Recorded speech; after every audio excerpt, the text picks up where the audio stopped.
Hello, friends, families, acquaintances, all of the above, everyone, the World Wide Web. I am here to explain what I do for a living because I feel like I've gotten so many questions about what is that when I tell people why we moved to Arizona. So forgive me if I skip around a lot. I did not write any of this down, so we're just gonna go for it. Okay, so David and I moved to Arizona so that I could become an SLPA. What is an SLPA, you may ask? Well, that stands for Speech Language Pathologist Assistant. It might sound kind of familiar to you because, especially in New York State, which is mainly who I'm making this video for, SLPAs do not exist. They may have in the past, they might in the future, I don't know. Right now, currently, they don't, which means I could not find a job, in my field at least. So I got my bachelor's at UB in speech and hearing sciences, and since I could not go to grad school, there's a bunch of different reasons for that. That's basically where that ended. Until I got married and I wanted, I don't know, something more out of my career. I really wanted to help people, kids mainly, and I wanted to make money doing it because a lot, surprise, surprise, a lot of jobs working with kids don't make a lot of money unless you're like a pediatric doctor or something. Obviously you're making good money, but anyways, the jobs that I was qualified for did not make a whole lot of money. So we decided to make the trek to Arizona because I got an internship in Arizona that helped me to gain the requirements to be a certified SLPA. What are the requirements? Typically, well, every state is different. Let's just start with that. Every state is different. However, they all kind of overlap somewhat. Some states require bachelor's, some states require an associate's. Most states require that your degree is a speech preparation program, however. I'd be willing to bet all of them are. So your degree has to be in speech. There are programs in the states that have SLPAs to specifically train you to become an SLPA. So the clinical hours are built in. Everything that you cannot do as an SLPA, those are all part of the program. Since my degree is from New York, where we don't have SLPAs, I was not given the opportunity to get my 100 clinical hours in my degree. So that is why we moved to Arizona, because I found a clinic that was willing to, as a non-student, take me as an intern to give me my 100 clinical hours. Briefly, I'll tell you what my experience was with that. So my internship was a 5-week program. I ended up getting it done in about like 4 weeks, give or take a day, to get my 100 clinical hours, supervised clinical hours, which means the first week is typically observation, because you also need 20 hours of observation under your belt. I did do hours of observation in my bachelor's because most graduate schools require you to have that in order to get in, but it was a part of this whole program, so I did them again.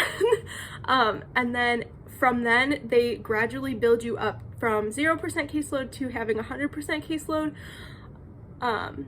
while you're being supervised by your supervisor.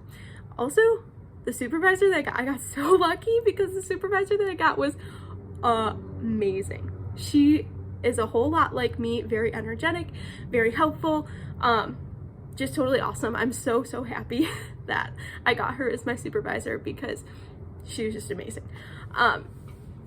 So started that, worked my way up, kind of fast-tracked it, got my hours in, and then so they gave me like a sheet I can show you. Give me 1 second.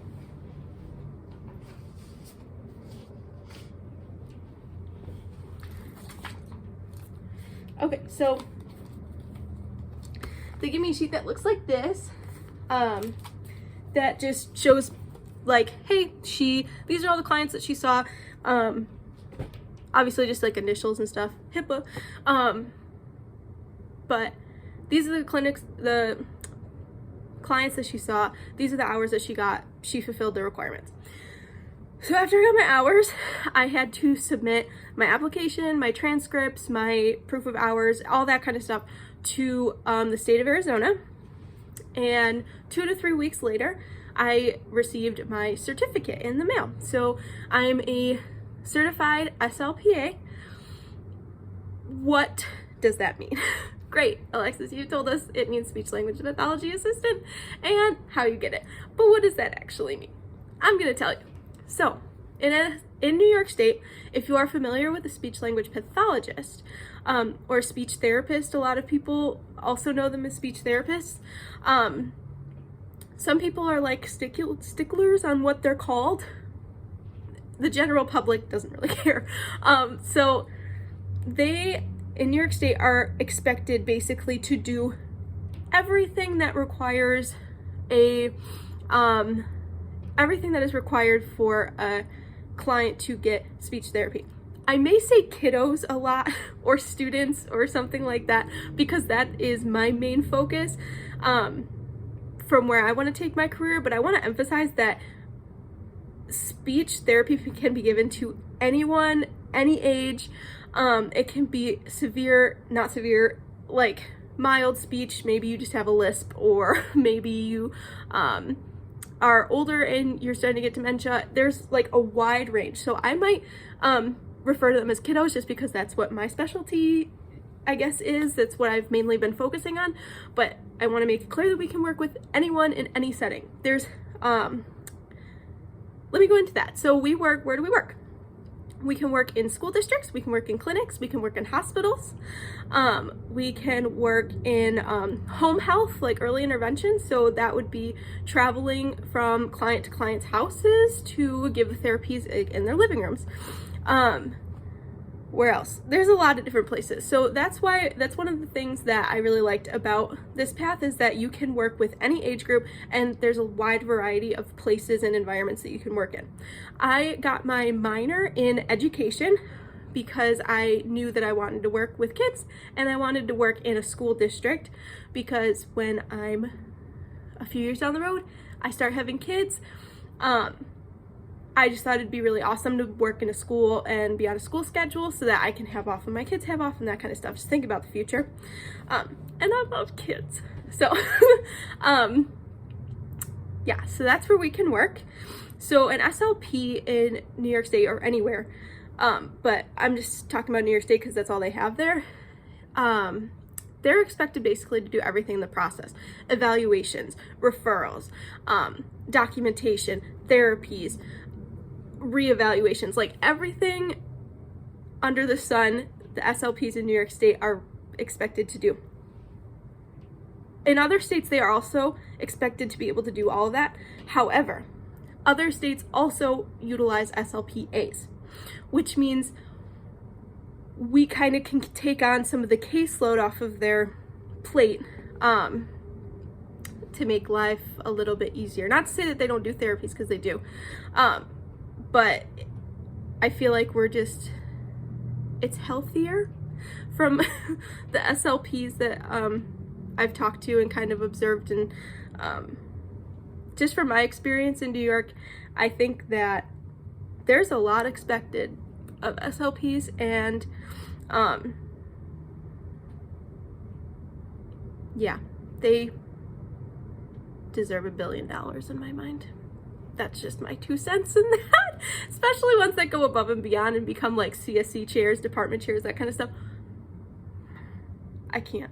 There's a lot going on there. Anyway, so what I can and cannot do. So as an assistant, I can basically do therapies. I cannot write goals. I cannot remove goals. I cannot do evaluations. Basically, the way I describe it to people is I cannot make any decisions, any clinical decisions, basically. So I receive a child's IEP, their chart, whatever it may be in the system, and I can see what goals they're supposed to work on. So if it's an articulation kiddo, maybe they're working on like their TH sounds or their R's, or R's are pretty typical. And so what I get to do is I see that goal and I can pick what activities I want to do in the therapies to provide therapy for that goal. So I love that part about the job because I can be creative, but I also have a guideline, which I like. I love coming up with activities and stuff for the therapies. I just think you can have so much fun with this job, and I'm so excited. Anywho, so I cannot do like feeding and swallowing typically.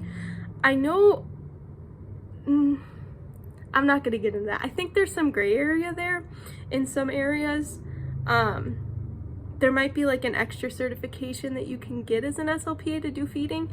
But as of right now, I'm not gonna be doing those, so not gonna be doing those. What else?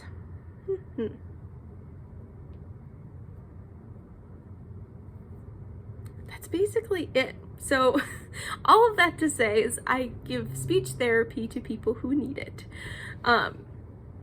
What I love is, well, every therapist is different, right? So you can basically choose what you want to do.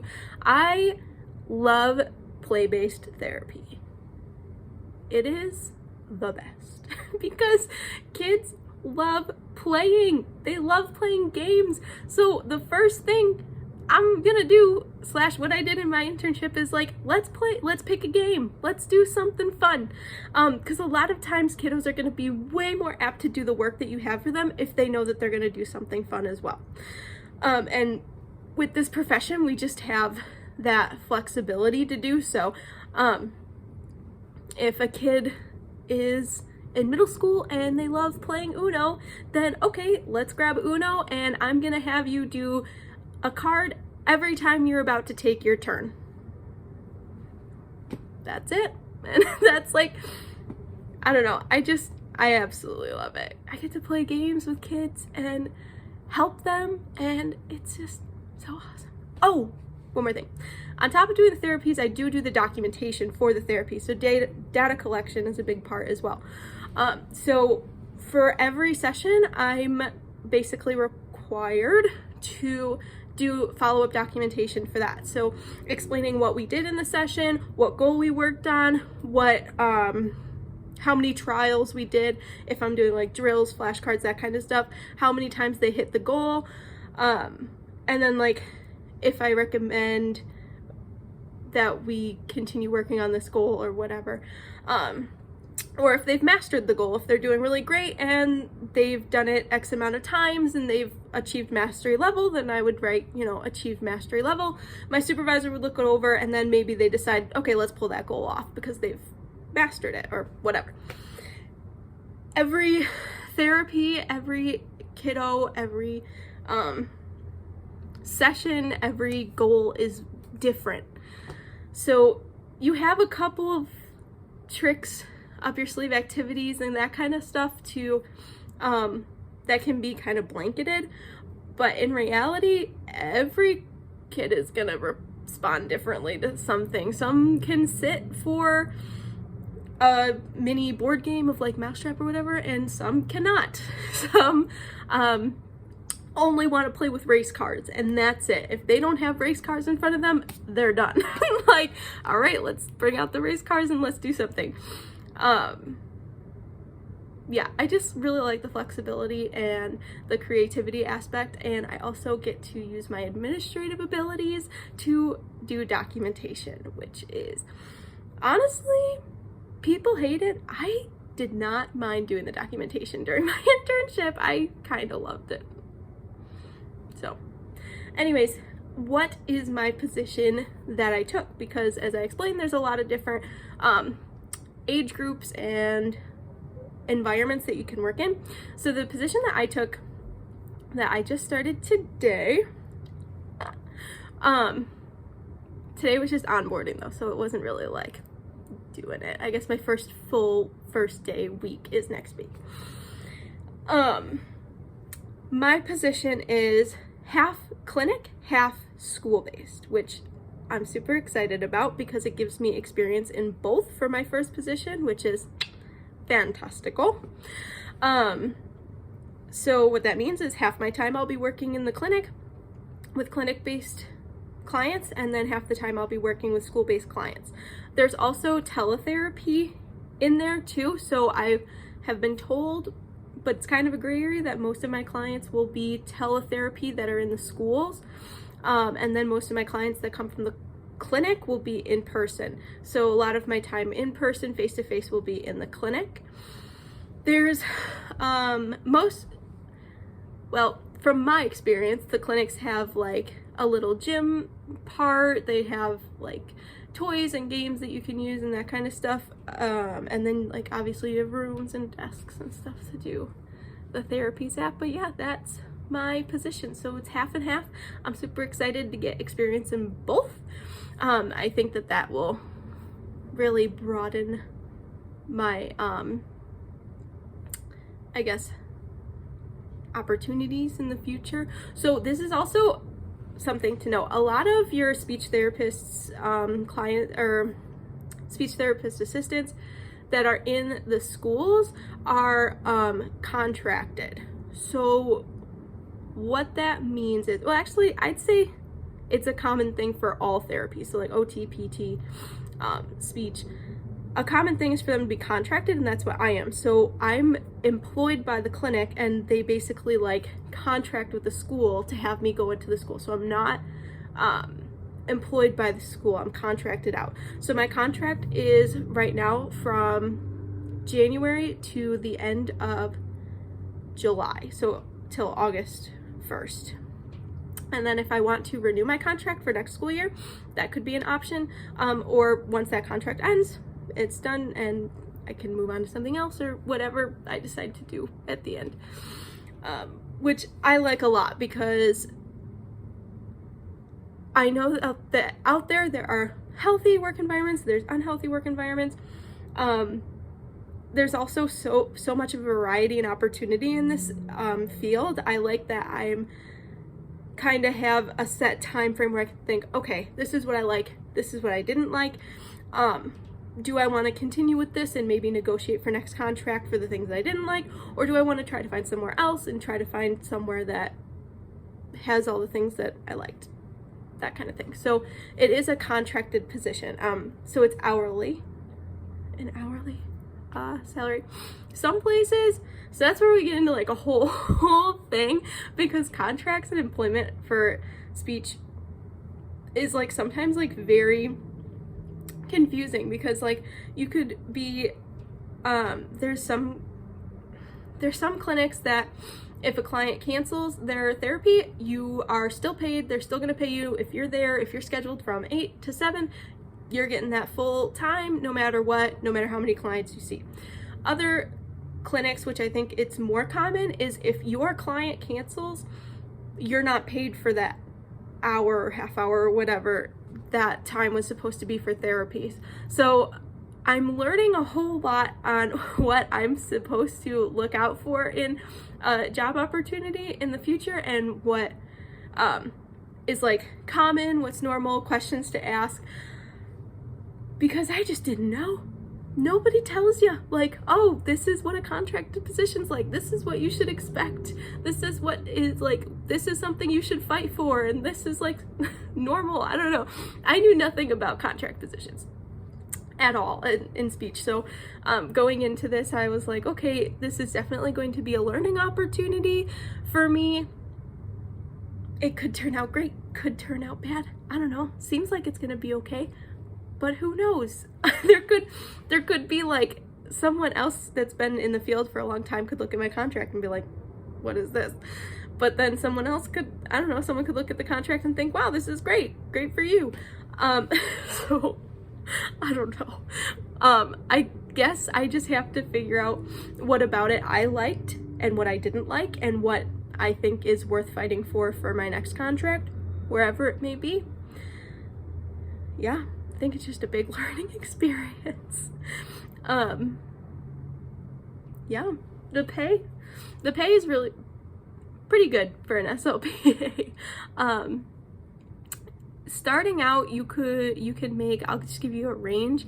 Starting out, you can make anywhere from like, I'd say $21 to like $26 an hour, I'd say is like your first year starting out.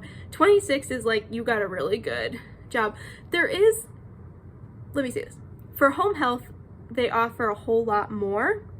However, you get typically less clients, so it kind of like balances out because you have to factor in like time that you're driving from house to house and all that kind of stuff. So it's not like a clinic where you could just like boom, boom, boom, back to back kiddos being brought in by their parents. You have to actually travel. But I've seen postings for home health for like $50 an hour. But I don't know. Not for me. I don't want to say that I never will, because you never know what the future holds, but going to people's houses, for me, not that appealing.